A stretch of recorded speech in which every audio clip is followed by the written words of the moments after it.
Hello guys, welcome to Isha YouTube channel. మీకు ఈ video నచ్చితే కనుక ప్లీజ్ ఫ్రెండ్స్ లైక్ చేయండి, షేర్ చేయండి, సబ్స్క్రైబ్ చేయండి, కామెంట్ మాత్రం తప్పకుండా చేయండి. మరిన్ని వీడియోస్ కోసం నా ఛానల్ని సబ్స్క్రైబ్ చేసుకుంటారని అనుకుంటున్నాను. ప్లీజ్ ఫ్రెండ్స్ సబ్స్క్రైబ్ చేసుకోండి.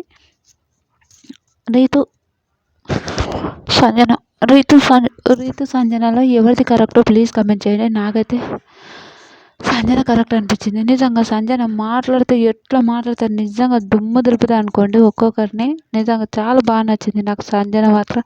నిజంగా బాగా అనిపించింది. రీతు కూడా కరెక్ట్ పాయింట్ అయిపోయింది. కానీ సంజన గారు నోరు ఎడిచిపెట్టి మాట్లాడతారు కొంచెం. ఎందుకో పాపం ఆమెకు అదేంటంటారు ఆస్తమా ఏదో అన్నా కూడా ఆమె పాపం చేసింది చూడు, ఆడింది చూడు, నాకు హైలైట్ అనిపించింది. నిజంగా సంజన గారు మాత్రం సూపర్ అనిపించింది. వీళ్ళిద్దరు గొడవలో ఎవరు కరెక్ట్ అనిపించిందో ప్లీజ్ కమెంట్ చేయండి. నాకైతే సంజన గారు కరెక్ట్ అనిపించారు. ఎందుకు ఆ మాట అంటున్నా అంటే, సంజన గారు కరెక్ట్ ఎందుకు అనిపించారు ఈ అమ్మాయికి అని అనుకోవచ్చు.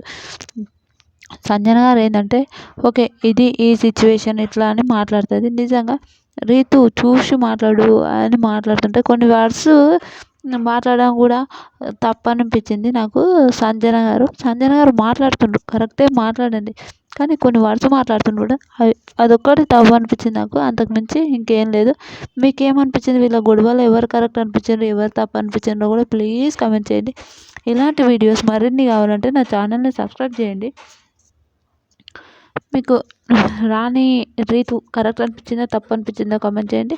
రీతుని అన్ని మాటలు అనడం అయితే నాకైతే తప్పు అనిపించింది. నిజం చెప్తున్నా, సంజన గారిది తప్పు, రీతు తప్పు, ఇద్దరిది తప్పు. కానీ ఈ గొడవలు ఎక్కువ ఎవరిది తప్పు ఉందో కూడా ప్లీజ్ కామెంట్ చేయండి. ఇలాంటి వీడియోస్ మరిన్ని కావాలంటే లైక్ చేయండి, షేర్ చేయండి, సబ్స్క్రైబ్ చేయండి.